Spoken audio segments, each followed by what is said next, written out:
Galatians 3:28-29.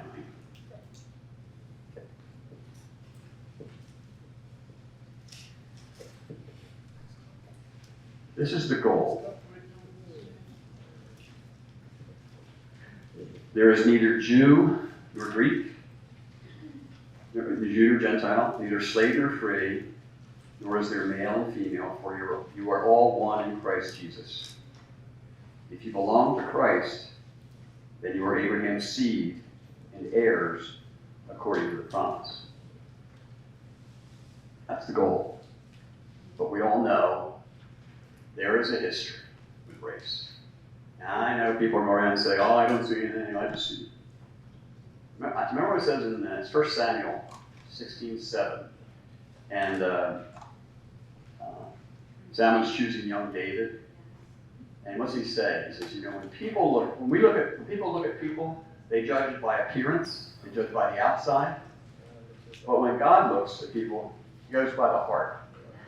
So these 6 people, and everybody hasn't been able to do this, pretty much, they're perfect.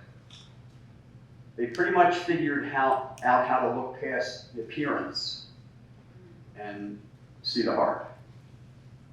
2 married couples and 2 men who were sellers. And that's what I want to explore with you, because in your experiences with incarceration, imprisonment, and in the outside world too, you run into people that don't judge your heart, they judge the appearance. And it's not always been easy. And it's something we got to overcome. And something, of course, when we go into the institution, if we're white, we got to and the guys are different, they're different than us. It's always there. And these people have done an exceptional job of overcoming that and being more like Christ and seeing the inside and not the outside. So we want to hear your stories, and again, we're sharing your time here for a half hour. But help us learn how to overcome this satanic system that sees the world in black and white and Latino, and white or color, instead of seeing the heart. That's what really matters. Race matters, but it's not the big deal. What really matters is who you are inside your flesh, right? So let's say, all right, you Sellies. How in the world did you 2 get together? And tell us a story. Well, I'm going to defer to Jeff because I don't remember. He remembers more than I do. The only thing I can remember is that it worked, okay? In the sense that he was white, I'm black, of course. But it was never an issue. It was never a conflict with that in the cell, living together. If anything, there might have been issues about living in a small quarters, but never an issue of his complexion versus my complexion. That was never an issue. Why? I can't say why. But I can probably because of the love of Christ that was in me and the love of Christ that was in him. That was never an issue. So that's my perspective, and that's my remembrance of the relationship that I had with Jeff when we were living together. It was never about the color of our skin. If anything, an issue might have been about 2 men just living in small quarters. How do you make that work? And by the grace of God, we were able to make it work. There wasn't conflict. And so Jeff could add something. I don't know. So really, we're brothers in Christ. So skin doesn't matter. He's my brother. That's he's my spiritual brother. He's more than that. He's been a brother to me as just another man. How this all happened, if I recall correctly, we hung out. We worked out together. We did a lot of things together. We played pinochle together. He was my pinochle partner for years. And one day we were talking, and he had single cell status, which most lifers have. And that's a very large privilege that usually they don't want to give up. They get to be in a cell by themselves, and it's, you know, and when you get accustomed to that, when you're doing that for years. So we talked and said, you know, hey, you know, we could study together, we can, you know, do things together. What do you think about, you know, being sellers, you know, sell out? And he agreed, and we submitted paperwork to the block manager, and it got approved. I mean, they asked us why, and you know, to us it was like, you know, black and white didn't matter. It was just something that you know, it was a God thing. So, you know, we became sellers, and you know, we were in a cell for, I don't know, maybe a year and a half together, and then we went and moved into a dorm. And they opened up the furniture factory in Camp Hill. And we were, actually, then I was living with 3 other black men in a cube. And, you know, so we were cubies till I got sent to Laurel Islands, which was, I don't know, about a year and a half or something like that. But yeah, it was more distinction. It wasn't a problem of living together as far as black versus white or anything like that. It was more a problem about different ways he was brought up or he grew up. It's in the book, but one of the funny things is now, I was almost 37 years old when I went to prison. So, you know, I'm brushing my teeth and I spit my toothpaste in the sink, which I'm sure all of you people do, right? Well, I got hollered at that because that's not prison etiquette. He washed his clothes in the sink, and he's like, "Don't you spit in the sink?" You know, I wash my clothes there. I didn't think nothing of it, you know, which I was going to ask him, where do you spit your toothpaste at? In the sink? Okay. Cool. He wanted to split it in the toilet, right? Absolutely, yeah. And it's like, you know, I'm 37 years old. I've never walked over to the toilet to spit my toothpaste out. And it was just, it was odd. And I'm like, okay. So, you know, that was an etiquette thing, something I never even gave a thought to. But other than that, I mean, we memorized scripture together every week. I mean, it was just, we just kind of, we meshed, you know. Like I said, he was my pinochle partner. Yeah, so you're different, but you're more alike than you're different. Not really. We have the same, Well, we have the same heart. On the outside, you're a little different. Every one of us. Just a you little. know, yeah. Yeah, but Diana, we know how you met. Freddie and Susan, how did God get you two together? Well, I guess first I'll start out where I came from. I grew up in an all-white suburb north of Boston. And the way I see things now is we're just so separated out here in society in a lot of places that we don't get to know people of other races. And we're just all people. I mean, it's really sad. So I had no idea about racism, anything, because there wasn't anyone to be racist about in my growing up. So I moved to Pennsylvania. I was not a Christian. Prison actually saved me. I didn't go to prison. I wasn't in prison, as incarcerated, but meeting Freddie, God came into my life and saved me. And I look back at the times when I had almost died, knowing that God wanted me. And I was a volunteer in prison with a group that was doing stuff to like try to make things better in the community. And I met Freddie, and when I first met him, I went, "Is this guy for real? Yeah. Is he all this stuff that he's talking about? Is he for real?" Because I had no idea.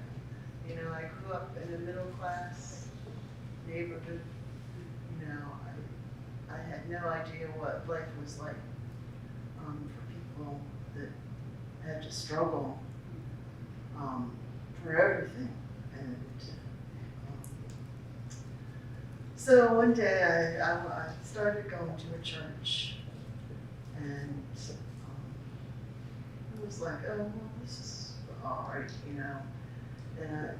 And all of a sudden, I just started bawling, and went up to accept the altar call, because I realized I was, you know, I was a sinner too. As far as the racism, at that point in time when I married Freddie, I realized there was racism in my family. That had never come out before because there was no one in my community to be racist about. And my dad called Freddie the black murderer, that I married the black murderer. Not just a murderer, but the black murderer. And so my family didn't talk to me for 10 years until one Christmas my sons had called down there and said, don't you want to talk to our mom? And we finally got together, and my dad, before he passed, told Freddie, thank you for making my daughter happy. And, Praise God. Praise God. And, you know, in the prison, you know, we did experience some racism, but the way I look at it now, at the time, before I was a Christian, it was like, oh, but now it's just like, I look at people and I feel for them that maybe they don't have Christ. So, you know, I just try to be pleasant with everybody. You know, the guards had a job to do. You know, this is their job. How's your day? You know, and just, you know, just give Christ's love back to them, or to them, if they, you know. So, yeah. You got something to add, Freddie? Well, my story, of course. Why not? My story for being attracted to Susan was a little different. We were in a meeting together one day, and she was telling, you know, everybody around the table that she was taking a vacation to Jersey. And I said, Jersey ain't no vacation. And she quickly said, it's further than you can go. And I said, oh, I done found somebody that gives me as good as I give. And we just started clicking. The programs that we were involved in, she was very instrumental in helping me. The part that she says she couldn't believe the things that I would say in the meetings and the information that I would communicate was for real, because I was very militant at that time about the prison system. I had, you know, I started accepting my growing up in the prison and what I was able to learn, and the more I did that, the more I saw the atrocities of not only my situation, but situations like Mr. Lewis Lee, Doug Howells, and all the other kids that I had come up with, and how the law had truly disadvantaged us, and how our neighborhoods had disadvantaged us with the lack of education and things of discipline and family nurturing and stuff. And Susan and I, we talked about these things, we discussed these things. We were instrumental in creating various programs in the prison from the time that she and I met until I was transferred in we met in like 1982. Two. We got married in 84. I was transferred out of Greater Ford in 1989 to Huntington, where I met Doug. Then I went to Pittsburgh, and then I went to Greene County, then I went to Somerset, then I went to Housedale, and then I finally wound up back at Greater Ford. A lot of those transfers were due to racism. not like me and the relationship with my wife. The first time I stepped in Huntington, the guards would say to her, "Well, why is she coming to visit him?" Huntington was very segregated. You know, black sat on one side of the dining hall, white sat on the other side. And if you made a mistake, the guards and the inmates will quickly let you know where your place was, so to speak. And that resonated, not only with, across the cultures, but when those who loved us came to visit, even friends that were just friends would have get the same treatment. But I will say this here, my wife has stuck with me. I think next year we'll have 40 years together. 40? Okay, this year we have 40, and okay, in 2 years we'll be married 40 years. And then she said she'll take the chain off of one leg. But Maybe he can finally get his driver's license.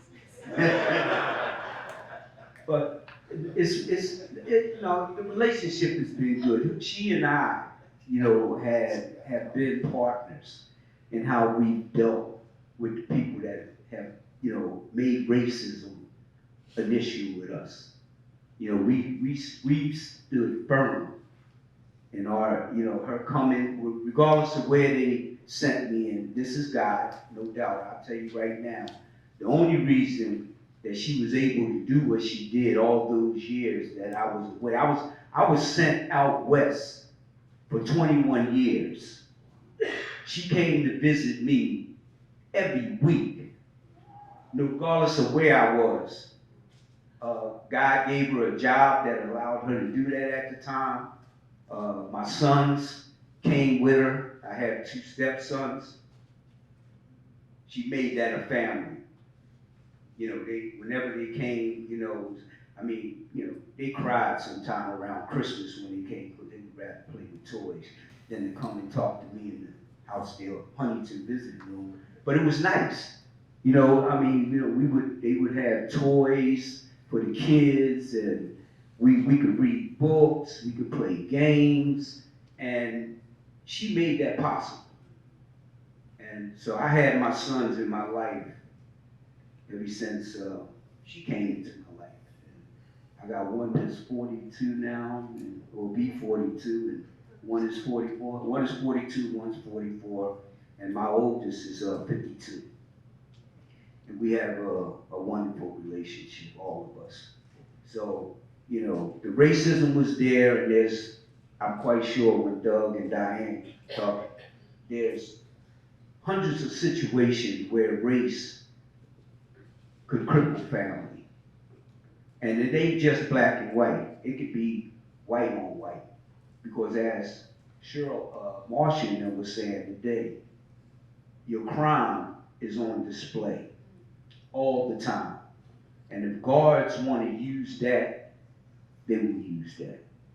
And they will tell your family members, oh, he was with somebody came to see him yesterday. They don't care who it was, just to start a conflict between family members. You might have visited your sister, but they'll tell your girlfriend if they know, oh yeah, he had a woman come and see him yesterday, and and leave it at that. Just drop it, leave it for the people to rationalize what it is. So we thank God, praise God that we had him in our life, and he was strong enough in our life, for us to weather all those storms. Thank you. Doug and Diana, now, just help us with this. I know you ran into a lot of things, racial things, but not so much focus on that, but on how did you respond? Like, help us learn how to respond. We all want racism to end. But we're all sinners. It's hard. But when it happened to you, at your best, what's the best way, do you think, for us to respond to try to help make the world a better place? I think the only thing you can do is just pray about these situations. I honestly don't know what to do. I was like Susan, born in an all-white neighborhood.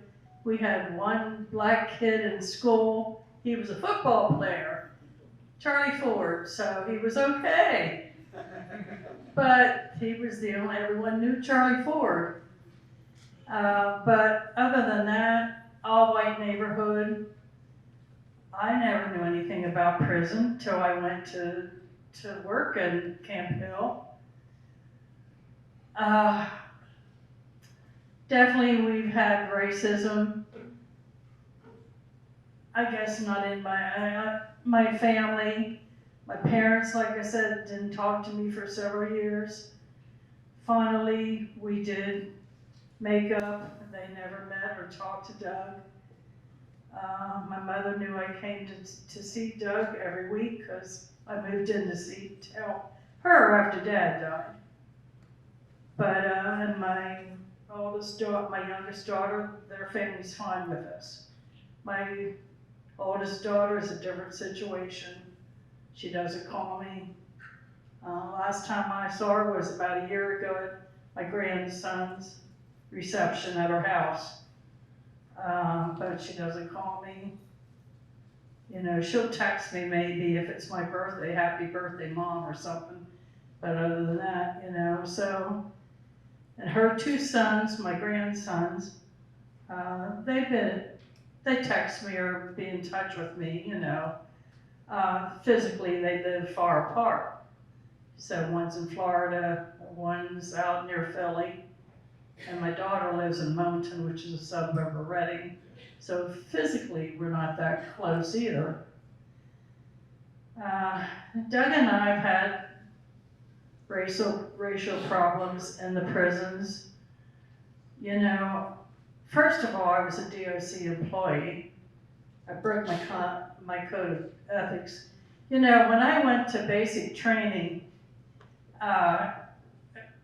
before I started at Camp Hill, we go through basic training. And they would say to us in class, oh, and there was a medical record secretary. She got involved with an inmate. Well, you know who became the story after that? Doug and I. The nurse got involved with a black inmate. So I always told Doug over the years, we've been told about different things in the visiting room. He had his arm around me.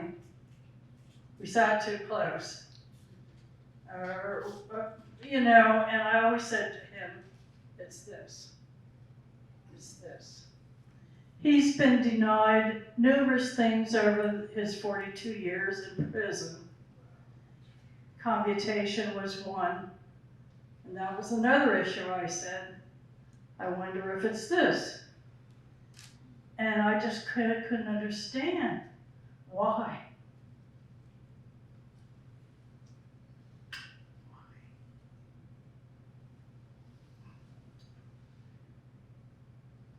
Anyhow, when Doug came home, he started going to church with me. I go to a Lutheran church. I belong to a Lutheran church.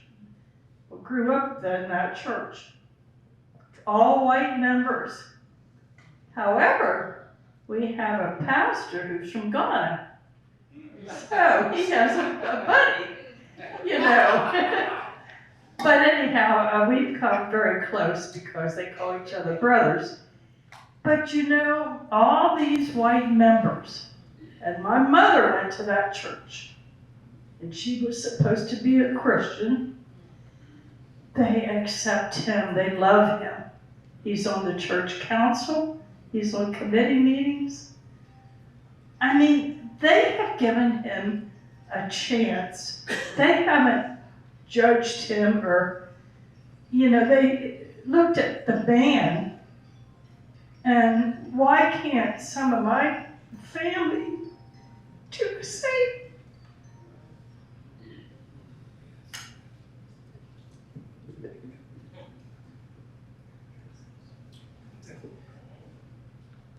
Racism is always an issue.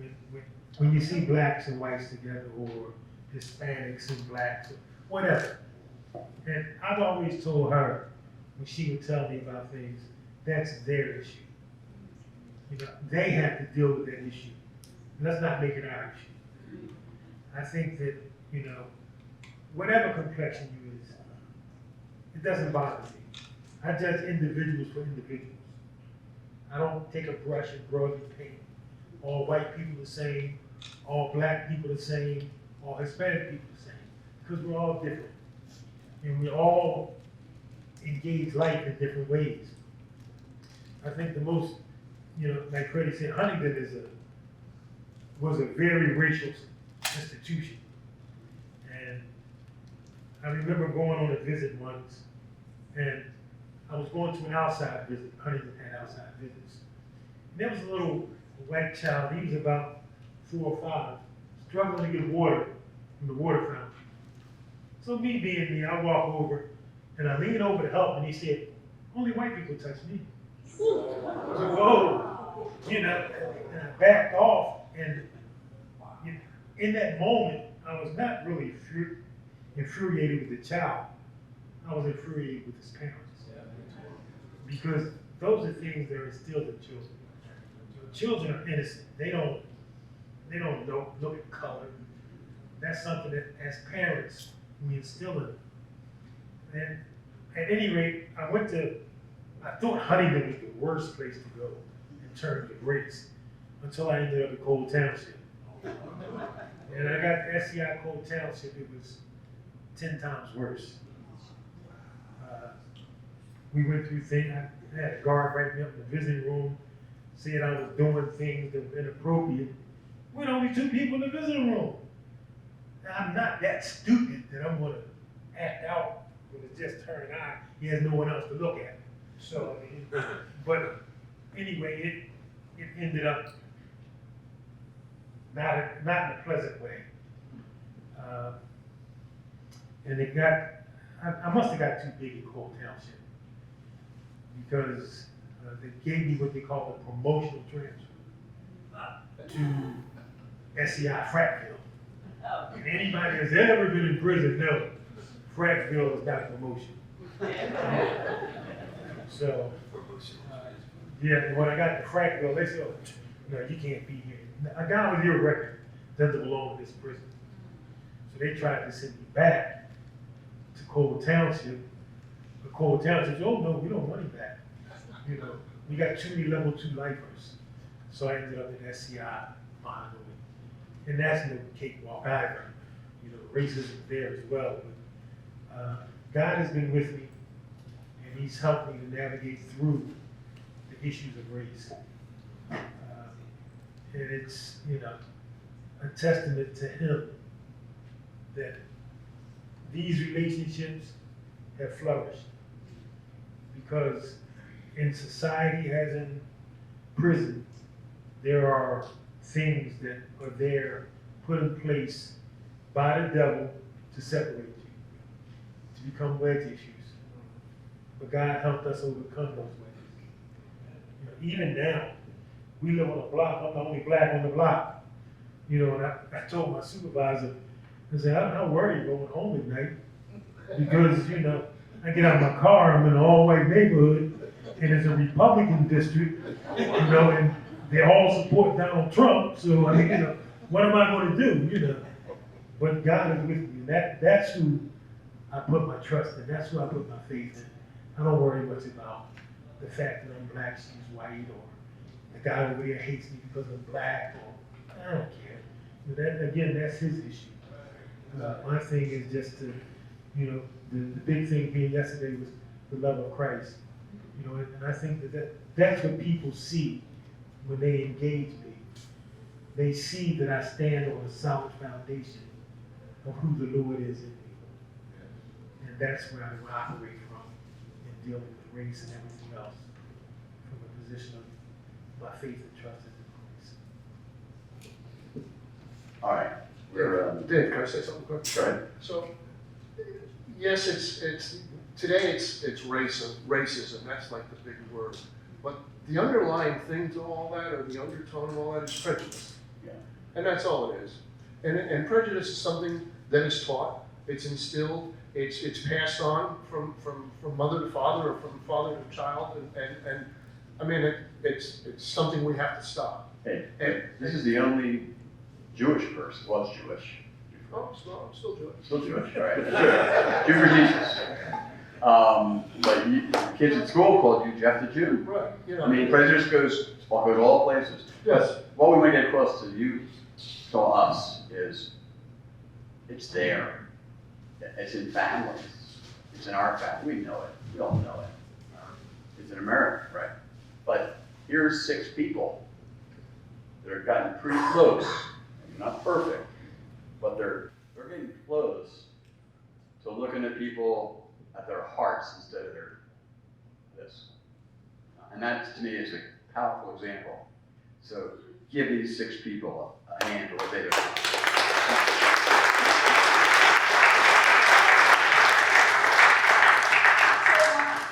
You keep talking, go ahead. I think the issue is that we know whose family we belong to. We all belong to God. And so we have our place. And people are afraid of losing their place. And we don't have to be afraid of that because we are part of God's family. We have a forever home. And we just need to pray for those people who don't have that. And that helps prejudices, as Jeff says, to be there. And, you know, just go and cheer Christ with everybody. And, you We know. all work for the same Jewish partner. All right, now you're bragging. Now you're bragging. All right, Stereotypical. that's everybody. And now, you're almost scared of Mennonites. I'm telling you. Mennonites, we love you.